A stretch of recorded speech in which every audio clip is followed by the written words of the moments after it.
Hello friends, நம்ம இன்றைக்கி இதை பற்றி பார்க்க போகிறோம். மல்லி வரப்போகிற எபிசோடில் என்ன இன்ட்ரெஸ்டிங்கான சுவாரஸ்யமான விஷயம் நடக்க போகிறவங்க பார்க்க போகிறோம். வாங்க வீடியோக்குள்ளே போயிடலாம்.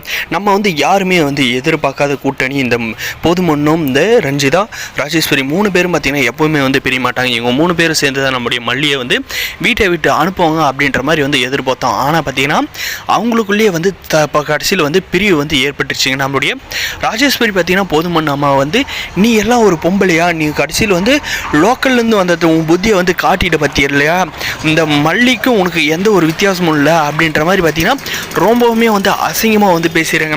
நான் லோக்கலா, சரி சரி இருக்கட்டும், இனிமேல் இந்த லோக்கலுங்களோட நான் இருக்கவே மாட்டேன் அப்படின்ற மாதிரி நம்முடைய ராஜேஸ்வரி சொன்னதும் பார்த்திங்கன்னா நம்முடைய போதுமன் நீ என்னடி என்ன லோக்கல்ன்றது, நான் இந்த வீட்டை விட்டு போகிறேன்டியா அப்படின்னு சொல்லிட்டு நம்முடைய போதுமன் நம்ம வீட்டை விட்டு போனது பார்த்திங்கன்னா நம்முடைய ரஞ்சிதா பாட்டி போகாதீங்க அப்படின்ற மாதிரி கெஞ்சினாலுமே நம்முடைய மல்லி பார்த்திங்கன்னா எந்த ஒரு ரியாக்ஷனுமே பண்ணாத இருக்காங்க, போனால் போயிட்டு போகிறாங்க அப்படின்ற மாதிரி ஆனால் பார்த்திங்கன்னா அந்த ராஜேஸ்வரியும் அதே மாதிரி இருக்கிறது தாங்க ஆச்சரியமே இருக்குது.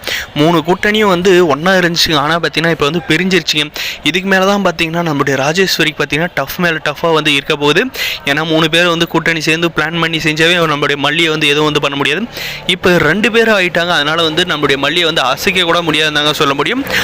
நம்முடைய விஜய்க்கு பற்றி எப்படி கதை கட்ட போகிறாங்கன்னு பார்த்தீங்கன்னா நம்மளுடைய மல்லி தான் போதுமன் அம்மா கிட்ட சண்டை பிடிச்சி நீங்கள் இருக்கவே கூடாது, அடித்து வெளியே துரத்துனாங்க அப்படின்ற மாதிரி சொல்லி நம்முடைய விஜயோட ஈகோவை தூண்டி விடுறாங்க. தூண்டி விடத்தில் பார்த்தீங்கன்னா நம்முடைய விஜய் பயங்கரமாக கோவத்தோடு ஆஃபீஸ்லேருந்து வீட்டுக்கு வராங்க. வீட்டுக்கு பார்த்தீங்கன்னா மல்லி எங்கே இருக்குது அப்படின்ற மாதிரி கூப்பிட்டு என்ன ஏதுன்றத நம்ம மல்லி பக்கம் நியாயம் இருக்கா இல்லையான்றத கொஞ்சம் கூட எதிர்பார்க்காத நம்முடைய மல்லியை பார்த்தீங்கன்னா சர மாதிரியாக கேள்வி கேட்குறாங்க. உனக்கு யார் இந்த வீட்டில் இவ்வளோ தைரியம் கொடுத்தது, நான் உன் கழுத்தில் தாலி கட்டல, கயிறு மட்டும்தானே கட்டியிருக்கேன்னு சொல்லியிருக்கேன், நீ இவ்வளோ தைரியத்தை வச்சுக்கிட்டு நீ எப்படி என்னுடைய சித்தியை வீட்டை விட்டு அனுப்பியிருப்ப அப்படின்ற மாதிரி சொல்கிறாங்க. அதுக்கு பார்த்தீங்கன்னா நான் எதுவுமே பண்ணல, அவங்கள தான் வீட்டை விட்டு போனாங்க அப்படின்ற மாதிரி சொன்னது பார்த்தீங்கன்னா சும்மா போய் சொல்லாத, எனக்கு ராஜேஸ்வரி எங்கள் அக்கா எல்லா உண்மையை சொல்லிட்டாங்க அப்படின்ற மாதிரி சொல்லிட்டு அவங்க தான் உங்ககிட்ட போய் சொல்லியிருக்காங்க அப்படின்ற மாதிரி சொல்கிறாங்க. நம்ம அனபூர்ணியமாக பார்த்தீங்கன்னா